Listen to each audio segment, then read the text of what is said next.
Hello everyone. So in today's video we'll be discussing the FMG 2023 July anatomy recall questions. Okay, so these questions are just recalled question, not the exact clinical scenario of the exam. Okay, and the options may be changed, and the questions also may or may not be these questions present. These are told by the students actually. So if there is any changes in any options or questions, you are free to comment in the comment section of this video, and I will make another video which will be the exact recall questions of the anatomy in July 2023. Okay, so let's begin with the first question. Okay, so you can see the slide. So let's start with the first question. Okay, so the first question is, you can see what is the vertebral level for the black colored line. So this black colored line was actually, this was marked. Okay, so they asked the black colored line shown in the diagram between the two iliac crest. Okay, so this question was also repeated in FMG January 2023 also, but not the same, but from the same topic. Okay, so you can see between the two iliac crest, you can see in the 9 regions of abdomen we have two lines. The first one is a transpyloric plane. Okay, you can see here.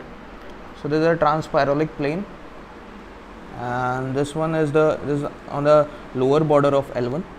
Okay, and like this subcostal plane is also there on the level of L3, and like this there is the transtubercle plane on the upper border of L5. Okay, so they have asked what was the level of this two iliac crest. So this is the ones and this is the ones. So this is the line which is drawn between the two iliac crests. So the level is the upper border of L5, but the option was between L2 and L3. First option L4, L5, L3, L4, L5, S1. So it is lying between L4 and L5. Okay, so the correct answer for what this question was L4 and L5. Okay, so same question was also asked according to the subcostal plane also. You can see, and in the, I think 2022, not exact in January or December, but from the past previous year papers of FMG, they are including this topic very frequently. Okay, so this was the first question. Now let's move on to the second question. The patient, a maid in the house, complained of pain and swelling at the knee. Which bursa is involved? So they are simply asking the main named bursitis. We have different name bursitis according to the location, but they are just giving the clinical scenario of the patient, how it is caused. So in this case they are asking a maid in the house complained of pain. So ये house made है, ठीक है, जो काम कर रही थी तो उसके घुटनों में पेन होने लगा और स्वेलिंग होने लगी. ठीक है, तो ये पूछना चाह रहे हैं कि ये कौन से बुरसा में इसको पेन होगा. ठीक है, तो जैसे कि इस डायग्राम में देख रहे होगे, सो एग्जैक्ट क्वेश्चन नहीं पता कि ये उन्होंने डायरेक्ट नेम पूछा था कि हाउसमेड्स नी इसको कहते हैं. एक्चुअली हाउसमेड्स नी कहा जाता है. ठीक है, इसको हाउसमेड्स नी कहा जाता है. सॉरी, एक्चुअली जो इसका नेम है वो हाउसमेड्स नी है. ठीक है, सो उन्होंने हाउसमेड्स नी ना पूछ के पेशेंट को मेड बना के पूछा क्वेश्चन का क्लिनिकल सिनेरियो. ठीक है, तो उन्होंने ऐसे पूछा कि ये जो ऊपर वाला तुम बुरसा देख रहे हो, ये पटेलर बोन है इसके पीछे. ठीक है, तो जो पटेलर बोन के ऊपर बुरसा है उसको सुपरा पटेलर बुरसा, तो उसमें इन्फ्लेमेशन हो गई, पेन हो गया, स्वेलिंग हो गई, तो उसको सुपरा पटेलर बुरसाइटिस. इसी तरह बी है तो बी वाले को प्री पटेलर बुरसाइटिस.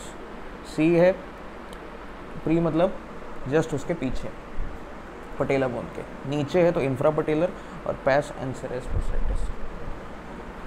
सो इस क्वेश्चन में इन्होंने पूछा था कि नी. सो नी जब आगे की तरफ जब बेंड होती है पेशेंट, ठीक है, नी होगा तो आपका आंसर क्या होगा?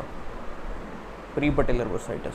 तो इस केस में एकदम एग्जैक्ट जब बेंड आप होते हो तो आपकी ये वाला जो पोर्शन है ये इन्वॉल्व होता है. तो इसलिए इस क्वेश्चन का आंसर होगा प्री पटेलर बुरसाइटिस. ठीक है, क्लियर. देखो ऐसे दिखता है पेशेंट, ये स्वेलिंग हो जाती है तो बिल्कुल सेंटर में पटेला के स्वेलिंग होती है. मूव करते हैं थर्ड क्वेश्चन पे. What condition shown in the image. So इन्होंने इमेज दे के पूछा था, ऐसा बताया. सो ये इमेज देख रहे होगे, ये पॉप आई साइन इसको कहते हैं। तो इसमें देखो जो बाइसेप्स का जो टेंडन होता है वो जब रप्चर हो जाता है तब हमें ऐसे एलिवेशन देखने को मिलता है, ठीक है, ये देख रहे होगे। तो इसी ये क्लासिकल साइन है प्रॉक्सिमल बाइसेप्स टेंडन रप्चर की। तो ऑप्शन देख लो, इसको टेनिस एल्बो, एल्बो पे होगा नहीं क्योंकि एल्बो की लोकेशन नहीं है। टेनिस एल्बो जब होता है मीडियल एपिकॉन्डाइलेटिस होता है, inflammation of medial epicondylitis. Biceps muscle rupture, तो आंसर यही है आपका। ह्यूमरस का फ्रैक्चर नहीं है, फ्रैक्चर में पॉसिबल ही नहीं है कि स्वेलिंग ऐसे हो। और रेडियल नर्व की इंजरी नहीं है क्योंकि रेडियल नर्व पीछे की तरफ से जाती है, पोस्टीरियर साइड से, स्पाइनल ग्रूव से। सो रेडियल नर्व इंजरी नहीं है। इसका राइट आंसर है थर्ड, ठीक है। मूव करते हैं फोर्थ क्वेश्चन पे। इसमें पूछा था कि patient had extraction in the third molar tooth and patient loss the sensation from the anterior 2/3 of the tongue and the floor of the mouth. What which nerve was damage, ठीक है। तो पहले टंग की हम इनर्वेशन से एक बार देख लेते हैं। तो उसने पूछा था कि एंटीरियर 2/3 ऑफ द टंग की इनर्वेशन लॉस हो गई और फ्लोर की भी। अब पहली चीज़ देखो, ये इस साइड की जो नर्व होती है, ये एंटीरियर 2/3 जो है आगे का हिस्सा, ये सप्लाई किससे होता है, लिंगुअल नर्व से, ठीक है। ये सर्कमवैलेंट पेपिले होता है यहाँ पे, ये सप्लाई होता है क्रेनियल नर्व 9 ग्लैसोफेरेंजियल से। और जो पीछे का 1/3 हिस्सा है ये किससे सप्लाई होता है, ग्लैसोफेरेंजियल नर्व से, ठीक है।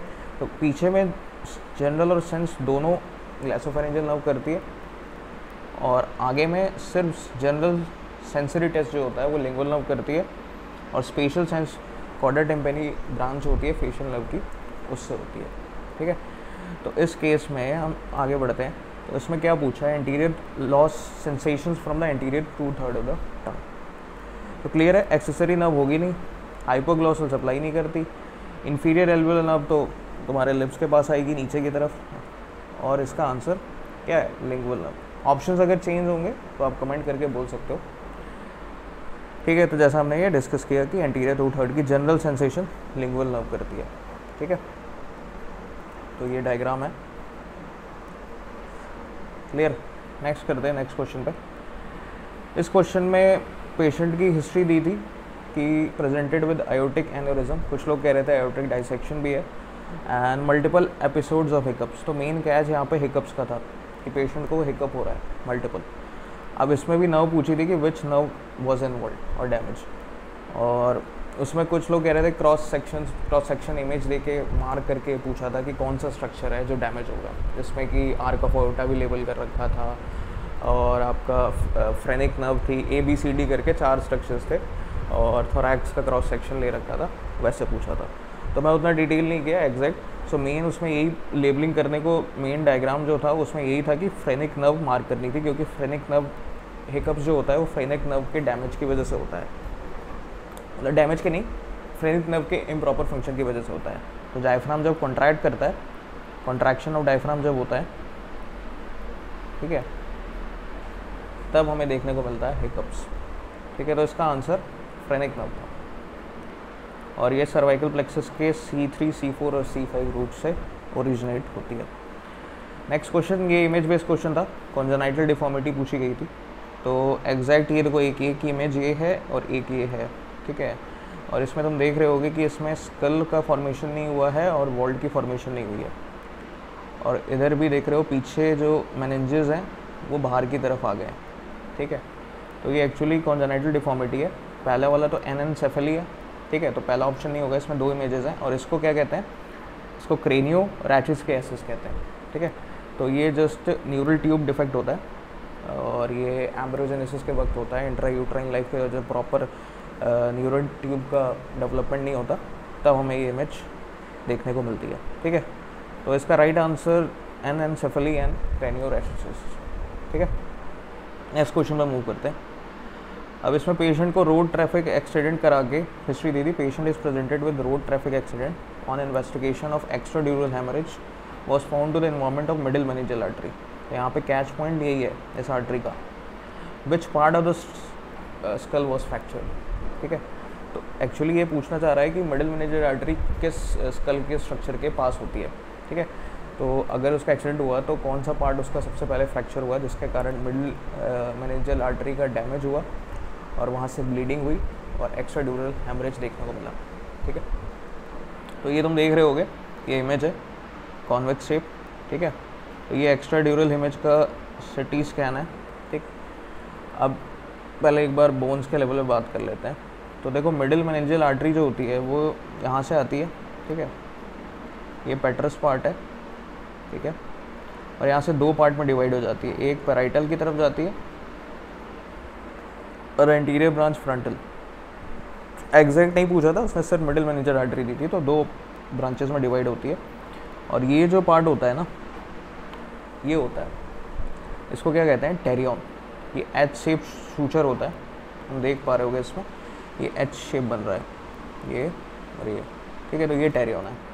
एनियन तुम्हारा पीछे की तरफ होता है, एस्ट्रियन यहाँ पे मीट करती हैं जो बोन्स, और नेजियन नेजल बोन के पास होता है। तो ऑप्शंस क्या थे, एनियन होगा नहीं, नेजियन होगा नहीं, एस्ट्रियन होगा नहीं, आंसर इसका टेरियन। ठीक है, तो मिडिल मेनिंजियल आर्टरी की अगर लोकेशन पता है और स्कल फ्रैक्चर पता है तो आंसर ये होगा। So now the next question was 9th question, oesophagus does not have. So ये हिस्टोलॉजी का क्वेश्चन था। ठीक है, तो इसमें पूछा था कि oesophagus does not have which of the following layers. So ये डायग्राम देख रहे होगे, हिस्टोपैथोलॉजिकल डायग्राम। सो ये अंदर देख रहे हो, ये ल्यूमेन है। ठीक है, डार्क कलर ले लेते हैं।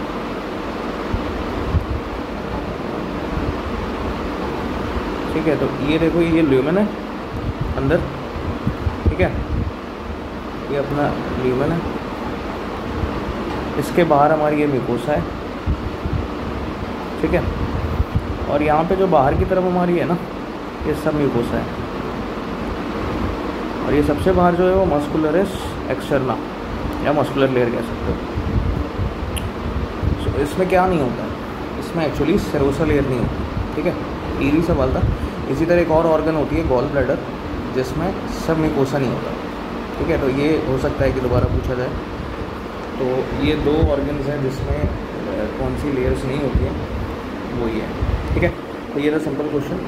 नेक्स्ट क्वेश्चन था हमारा कि after question number 10, after vaginal delivery a female presented with a pain on anterolateral aspect of the thigh, which nerve was injured. ठीक है, सो मतलब बेसिक तुम कंसेप्ट समझ सकते हो कि अगर जब भी फीमेल प्रेग्नेंट है तो बेबी जो अंदर फीटस है उसके प्रेशर के कारण जो इंग्वाइनल लिगामेंट है ये कंप्रेस होगा, और इसके कंप्रेशन होने के कारण यहाँ से एक नर्व इसके नीचे से जाती है, इसको हम क्या कहते हैं, लैटरल फेमोरल क्यूटेनियस नर्व। ठीक है, और ये किस एरिया को सप्लाई करती है, लैटरल एस्पेक्ट और थोड़ा सा anterior, so anterior lateral aspect of the Thai.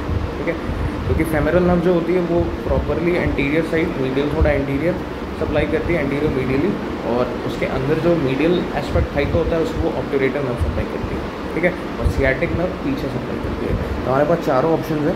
तो फेमोरल नर्व हमारी एंटीरियर मीडियली कह सकते हो या एंटीरियर पूरा एस्पेक्ट, तो फेमोरल नर्व होगा नहीं। ठीक, obturator nerve medial side supply करती है, ये भी नहीं होगा।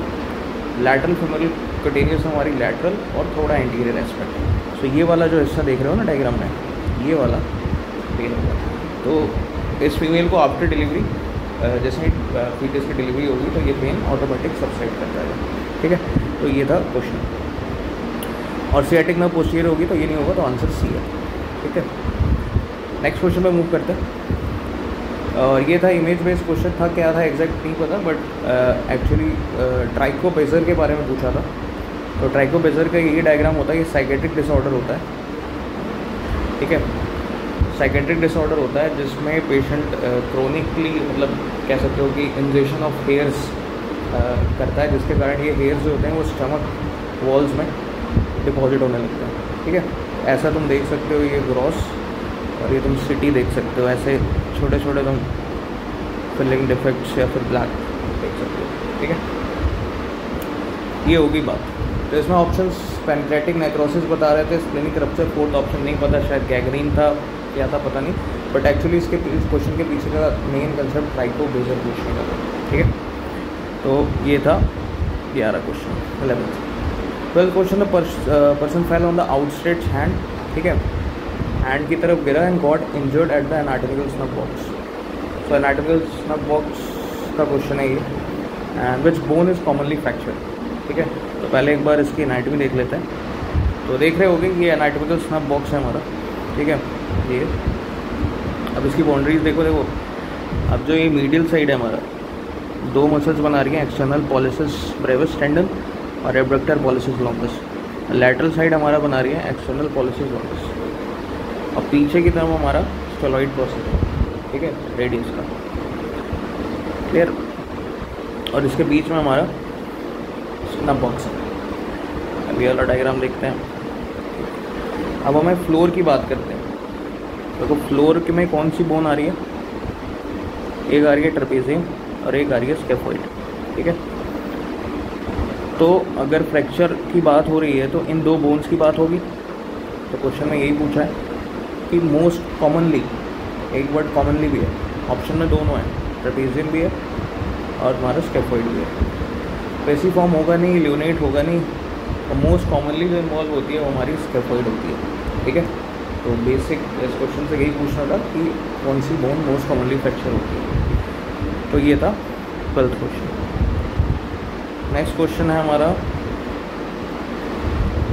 ये भी एक ट्रॉमा का क्वेश्चन है। After a fall patient presented with deformity as shown in image, X ray was done, ठीक है। तो एक्सरे इमेज भी दी गई थी and which nerve was likely to be damage. तो ये देख रहे होगे तुम, ये मिड शाफ्ट का फ्रैक्चर है ह्यूमरस का, ठीक है। ऑब्लिक कह सकते हो फ्रैक्चर। अब एग्जैक्ट ऑब्लिक था ट्रांसवर्स था नहीं पता, बट इतना है कि मिड शाफ्ट का फ्रैक्चर था ह्यूमरस का।